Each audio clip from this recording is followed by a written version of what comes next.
Hi, welcome back or welcome to my channel. If you're new, my name is Laura. Hi, hello, welcome. And today we are going to talk about my disappointing purchases. This is kind of a follow-up to my favorite purchases I've made in 2020. These are the most disappointing purchases that I've made in 2020. Now, not like I will get my use out of some of these items. Some of them I might not. I don't know. I did actually just see Sarah Rose do a very similar video. I will have hers linked down below. This isn't necessarily products I regret like her video was. This is just products that kind of disappointed me. I can get my use out of them, but I wouldn't recommend them. I wouldn't repurchase them. And it's almost like a mini review of like 10 or so products. So my uploads this week are going to be a little bit different. My upload schedule for this week, because a project is ending on October 31st. I am going to be changing my upload schedule, which is normally Sunday, Tuesday, Thursday. It's going to be Sunday, Wednesday, Saturday this week. So just be on the lookout for a slightly different schedule. It's the same amount of videos in the week, but it's just a little bit different of a schedule. Okay. But yeah, let's just dive right into this. I'm going to start with the product I know that I bought the earliest in the year, which is, so I love the collection that I bought. I love the collection. However, these items here from the Sailor Moon Colourpop collection, these are the Glitterily Obsessed. Now I spent the money to buy the whole collection back in February. These items in particular, I kind of knew I wasn't going to really use them. I did put some on my nail today. I'm not sure if it'll really pick up, but I do have some of the moon and stars from one of these on my nails. They don't look good on the lid in my opinion. The glitter is too chunky. Really, you should not use, especially these two around the eye area. The glitters are just very sharp. And not rounded at all. These are definitely not eye safe. This is the shade Moon Prism Power, and then I also have Moonlight Legend. I've only really opened up and used this one. The other one, I have not opened the actual container. I've like taken it out like this and looked at it, but I've only used this one here, the blue one. But it's a beautiful product. I just don't know how to use these. I really struggle with this in particular because it does lift my eyeshadow up. If I do try to pat it on the lid, it does lift it up, and I am not that girl that will just put body glitter on. That is not me. Maybe one day, maybe if I was really into EDM music and really wanted to go to festivals, that would be kind of me, but I'm not, and I really just have a feeling this is going to sit and waste away in my collection, which is a shame. I know that should not be something that I would just be okay with.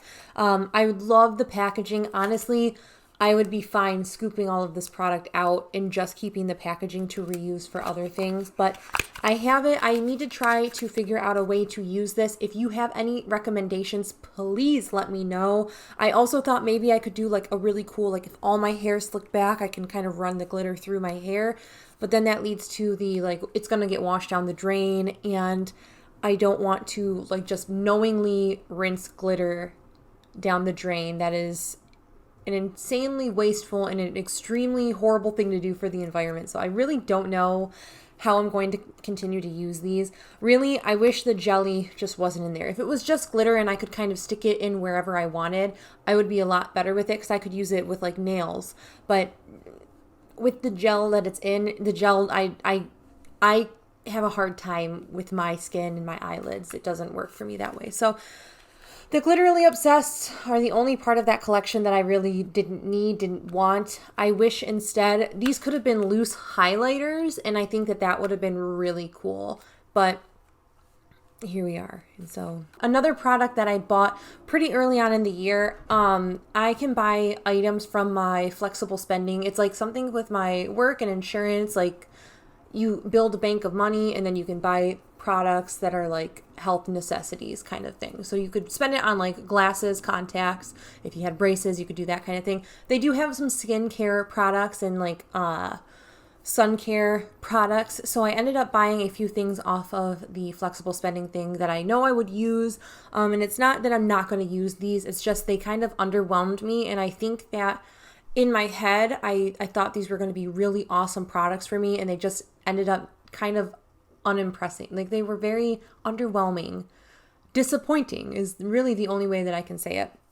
The first thing I was actually so excited about was this Coola lip balm. This is, I don't even remember the shade, and the packaging is like all wearing off. The only thing that's left on here is where it says Coola over here. It said something. I don't know what. I have no clue what color this is. This is just a tinted lip balm. It is so uncomfortably dry. I don't know. It smells like honeycomb cereal. Like I know that's a really weird thing, or like waffle crisp if you're in the States, and if you were maybe a 90s baby or earlier, you might remember those cereals. It smells like honeycombs. It smells really good. It's just very drying on the lips. You'll put it on and it feels kind of nice, and then as you wear it, even without the mask, as I wore it, it's just very uncomfortable. So definitely one that I really haven't reached for either. Like I'll reach for it occasionally, not often. And another product that kind of was in the same realm, it was a purchase through that flexible spending account, is this Bare Republic SPF 70 mineral sunscreen lotion for the face. I just think out of the sunscreens that I've purchased, I've really, really enjoyed my Supergoop sunscreens. The entire line of Supergoop screens that I've tried have really impressed me. These Bare Republic ones leave a white cast on the skin. Now, they have a lovely like scent to them. I don't believe they are fragranced, but they do have like a nice scent to them. I really don't know. Oh, it says shake well too. Like, I don't think I've ever shook this product. Oops.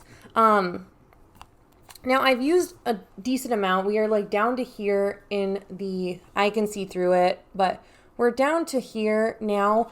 I've used a good chunk of this product up. It's just, it leaves such a white cast. So even on days when I'm just putting this on, because I will put it on when I'm going to the office as well, like even with no makeup or anything on, I'll put this on and I'll let it sink into the skin. I put this on first thing, like one of the first steps I do in the morning is put this on, and then I'll throw some eye makeup on and go to the office.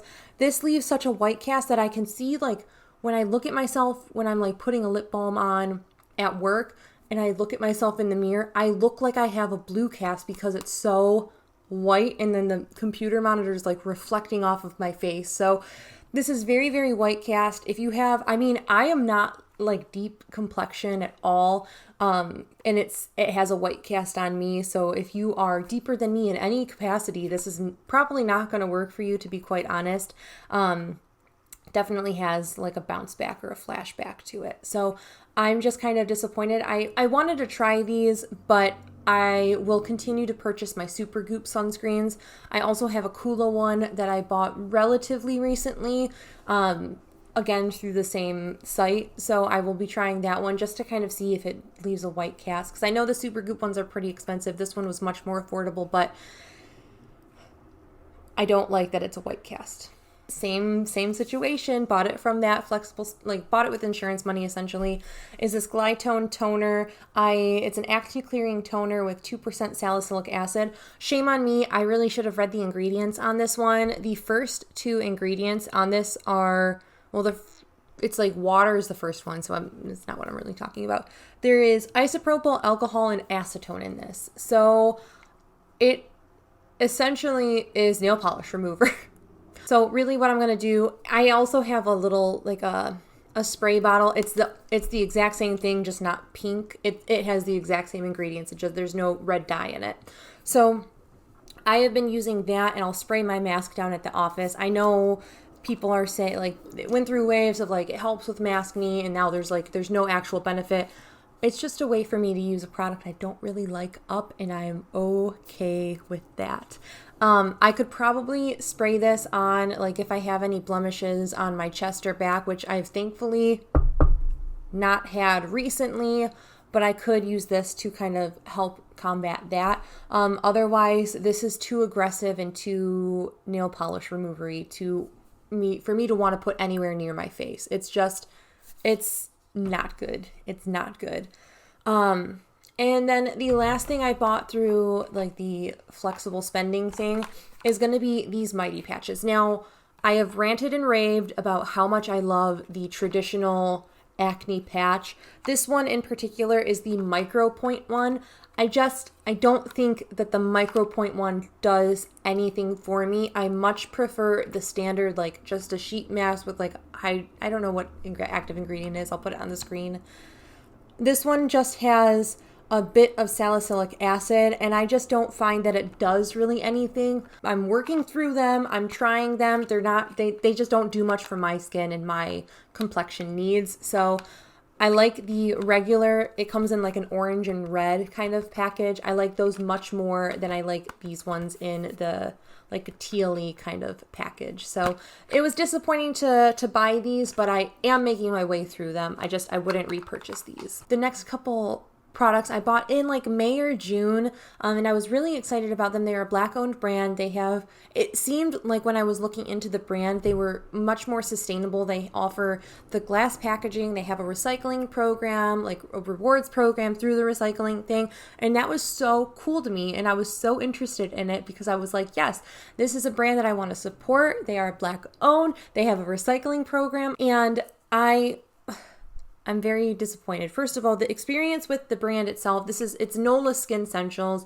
The experience with the brand itself was not pleasant for me. I had purchased 5 different items. One of the items they charged me for, never sent it, didn't let me know that it was out of stock until after they charged my account, and then they never refunded me, and I had to file a claim with my bank, and it was just a very unfriendly experience when I reached out to them. They like were combative towards me.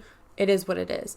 The problem I have with the products is they are so heavily fragranced. It is assertive. It is so assertive, the scents of these. This Fountain of Youth serum, I was really excited about this because it says it will give you like a youthful glow and everything, and we all know how much I love to glow. But this smells straight up like Yankee Candle Home Sweet Home, like very cinnamon, very clove, very, very scented, and I am wanting to lean more towards scent-free products where I can, and this is something that's very easily scent-free. Many brands do face serums and they're not scented. This straight up smells like a candle, like I'm putting a candle on my face. And then the other thing, luckily I bought it in like a try me size. This is the Oh Whale Aqua Mask. This is,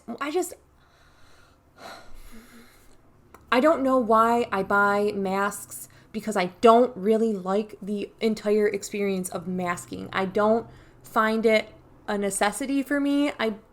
I feel like that's probably an unpopular opinion, and people love their mask routines. I don't. I am fine with just doing like a light exfoliant and then whatever treatment kind of thing, like a serum or whatever. I'm not into like masks. I'm not into masking. I'm not into that like self-care mask day.